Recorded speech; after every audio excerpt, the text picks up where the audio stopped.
చక్కగా ఒక ఇంటిలోంచి పువ్వుల పరిమళం వస్తూ ఉంటుంది. కాసేపు అక్కడే నిలబడి ఆ ఇంటి వైపే చూస్తూ ఉంటుంది లక్ష్మీదేవి. ఆ ఇల్లు ఎవరిదో కాదు, ఆ బ్రాహ్మణుడి ఐదో కొడుకుది. ఎవరైతే కటిక దరిద్రంతో ఇల్లు వెళ్ళబుచ్చుతున్నారో ఆ ఐదవ కొడుకు ఇంటిలోంచి పువ్వుల పరిమళంతో చాలా చక్కగా కమ్మని వాసన వస్తుంటే లక్ష్మీదేవి అక్కడే నిలబడిపోయి ఆ ఇంటి వైపు చూస్తూ ఉంటుంది.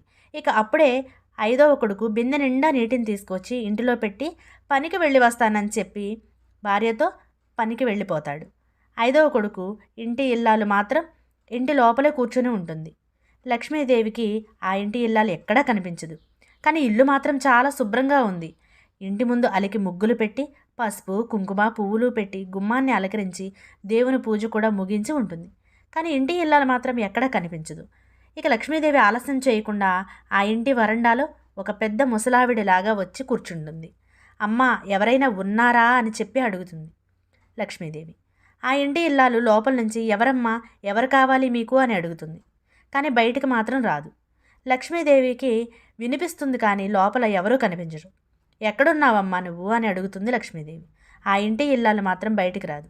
అప్పుడు లక్ష్మీదేవి కోపం వచ్చి ఇంటికి వచ్చిన వారిని ఇలాగేనా మర్యాద చేసేది? కనీసం వచ్చి ఎవరు ఏంటి అని కూడా అడగవా అని చెప్పి కోపంతో గట్టిగా అరుస్తుంది. అప్పుడు ఆ ఇంటి ఇల్లాలు ఇలా చెప్తుంది.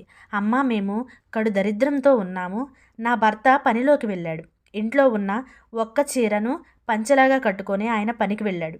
నాకు కట్టుకోవడానికి బట్టలు లేవు. అందుకే నేను బయటకు రావడం లేదమ్మా. ఆయన వచ్చిన తర్వాత మాత్రమే నేను బయటకు రాగలను. అందుకే ఆయన ఉన్నప్పుడే నేను ఇంటి పని అంతా పూర్తి చేసుకొని నా చీరను ఆయనకి ఇచ్చాను.